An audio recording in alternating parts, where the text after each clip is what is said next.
khoi jumgi moro pambi do sidarak pado amana nga se ekta mala ini khara apan do to asena khoi fried rice tawrani fried rice kana cha de da no khoi ni sa ngaw do di English study fried rice hai na ta adoni fried rice aina jira khara hapchalle adagi tilhau hape morok sena khoi chip to ni adagi kobi khara soijan bire ta khara ngawrani breakfast tawnarani sena sanupagi breakfast na sida oats ni oats ka kaju ga se grind tawraga nan khara hapaga pija bidoini mai breakfast oidoini sena akhoi gi cha thakna ba kangu mama ga manthau ga papan fried rice papan su khara pijani ta kan ngau ba se papan pam ga mama ga manthau ga di petis akhoi kutubi ngarang lakpagi petis purakpado aduga tauna mui tauna cha thakna gre do na moi cha ro yai cha angau ba se aduna sena cha angau ba sina aiga khoi mapaga nauga degi sanasu kutubisu hoji saksa sak thongba lore ba chakse hinjang mudi thongde ma hinjang ngarang thangi khara khame a school chattoini mana do charaga chalani do chango basina aiga khoi mapaga nauga papanga khoi mari gi oidoi kobi habis teidu machan hapre da ma isan paga thuuraga nga leisalaga lae hoji bauni se angang se nga tang kuina lon san baw ni se baw maka kilo ma lairak pa baw pis se kilo ma khai da pis se yung tha law tha se yung se na tha ri ba tha kinti apa ke cham le na apa ke mamai khu chaw se dum kha mani se kinti de su ro ngi se hoji pudi thong aroi anje le bete amani su ek taring ni na nga se dunia itu Hore nung thang wena thong asan isa nu pai de hoji thong bi rani hoji kina manthona ayukina se khokpa hogat khare manthona pan na ha ngarang gi pan chum thong ko jam haw re dona amka mucha do se pan se manthona purak padu tangai re natra manthona padu ko dai purak padu do tangai haw bana se na haw bari le khwai de mulli phajana mulli awre jan pan chum thong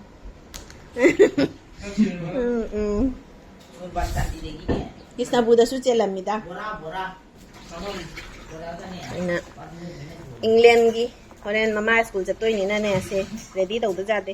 kangshoi asena pa nobi do pan cha ba nuai te na ne ase pangkhok se lalangi pupuna purakpa pangkhok to asita ngai re ba do kangshoi thongbirani sena naubi gi ado sena mana hojik purakpa nga do sena ichan pa gi taw da bidane Mana thong bidon ma taw da bidu thong boduna hela ba pamja ba magi nungthang phau ki jauna amuk to thong bidro khatang angangi khatang thong bani na ne charam ta gi amuk tang thong bodo wai ba adon hore nungthang ju sa halaga sa jara na bai na swaina thong bidani du sing tuna yam nangarang ha ju he ki ba yam dre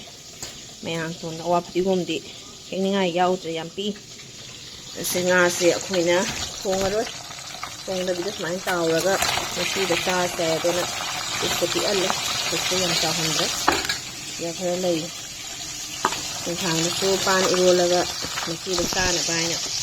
mai na iskoti aga tau na pi aga oina seme na pan chum thong gi pan se kukat le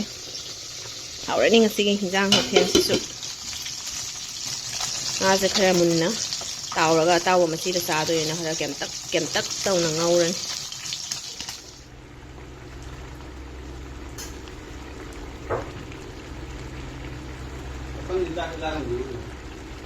Jam na kal le natra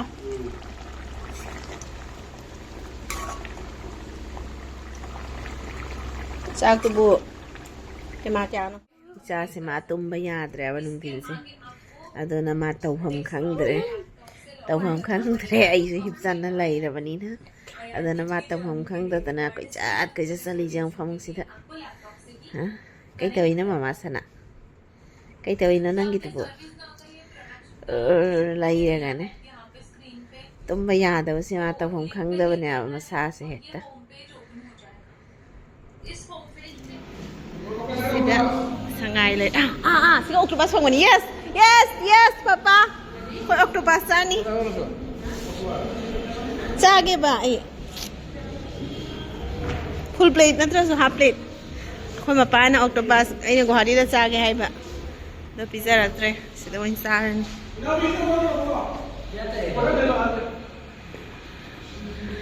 Ase koi Sangai restaurant ni. Sangai restaurant da Sangai su leire. Leite ai ra. Ini chicken char ni. Koi England su jingjari masu. Kari no tawi sen. Chan pa. Chicken dry fry ga fried rice ka chari. Tang koi thora ko se. Lo chao ni. Ni lo ta. Hao chu hao ni.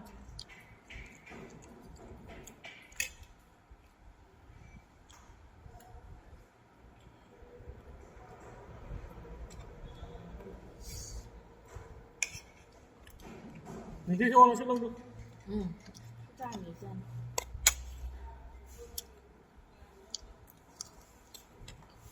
这是冷的呀。他们放的老那不行。我变成家人。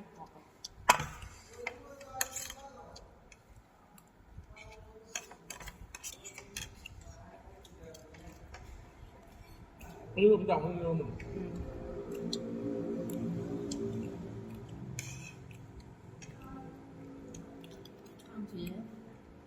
当过来。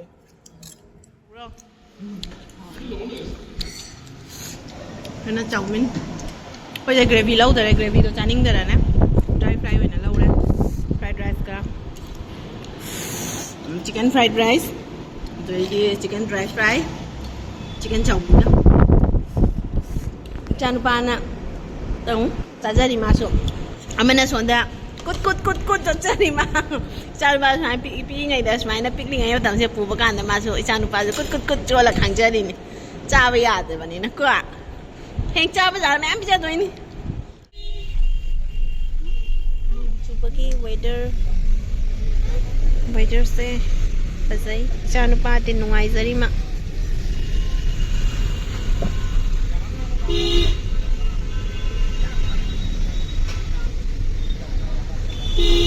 Hotel भी ha. Rangi khali is my point tagi kakhalaga smaina ko thok pase oibde koi thoe am lift ka se moi gi hotel bibhag lift ka se pura glass ni hotel ngata ngai filters so dei na mo pa ni mo ba ni ase yone flyover tawak tore koi su machine ka tawdana yone tawba hogale mayam se pura ba machine ku chau si yung lay pre yana tau ba hogale khoi su sida su machine lay re khoi su char su kha tauna tap ing na tauna chakhalak tori chakhalak tori na te kha tauna ing na tap na tauna chakhala achauba city magti na tabani na town macha ni na khara chakhalak pada di tang di kuin changani tap tam tauna do akhoi angang oi ngai da ubadai di phana yam chawkhale do hujik su atai su chawkhat kala badi yam wali tat tam taw na tai su chawkhala khini nong churi hujik se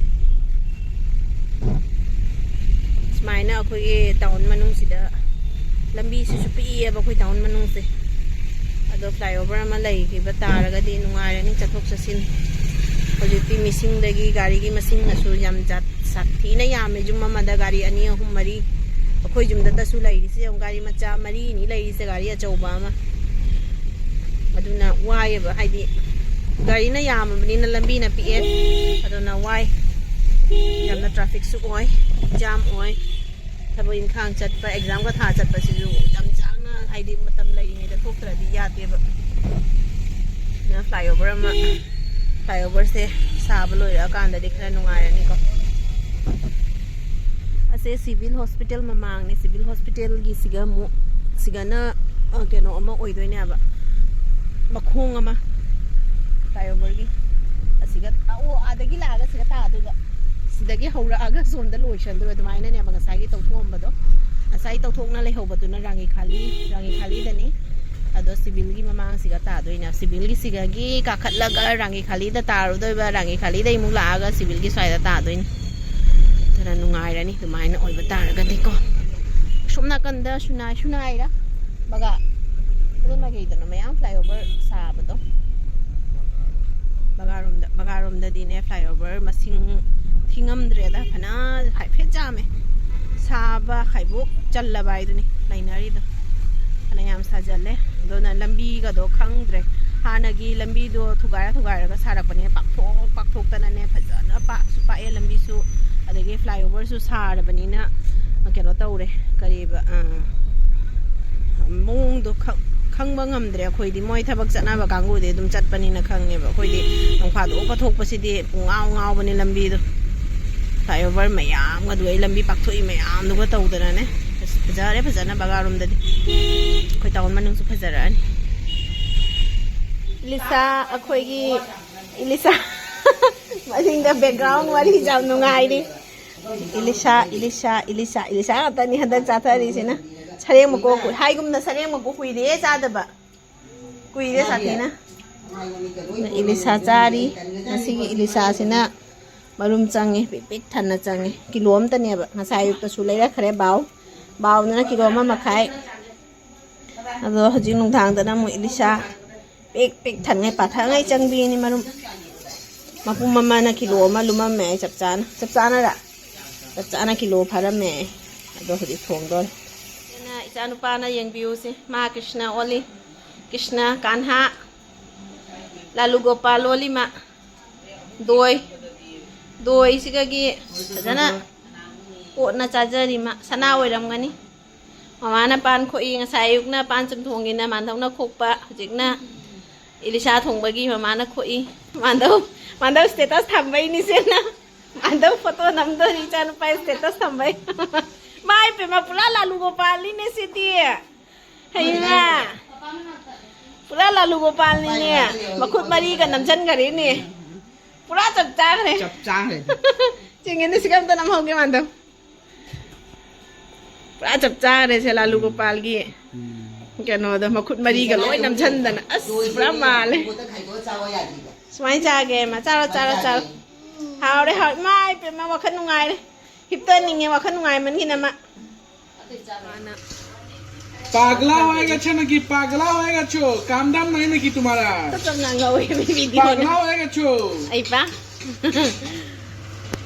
oi ma pa na thong da bi khare se pan se phajana tauna masala ka hape taw su ma na dum taw bi gane ma thong bi ra ga ngasi se ma gi khu thong muk chamina se sak phajare ma'am Elisa si marum si ma'am jing nu ma'am on comment like share ma'am how we bro hinjang asidi apadi hairakte apadi chadri male pele hinjang ro ah dum hawi jok sandra bo jau de da nga di haw bra marum haw ne marum apo kare ngasi na mama na chaning bani se ngasi ge nga sina ne marum changba sina mama na chaning ba adona andau lao andau chao ro chanu pa cha ra dum lei ge isu nei chanu pa gi cha nga ga cha ka doi nga in ba ga se nga tong e du nga tong à hào cơ hào ý mà phút cái chơi cái sạc lại hào tao mà nó tùm mi kuidre se ani de không chú tôi và kuidre khôi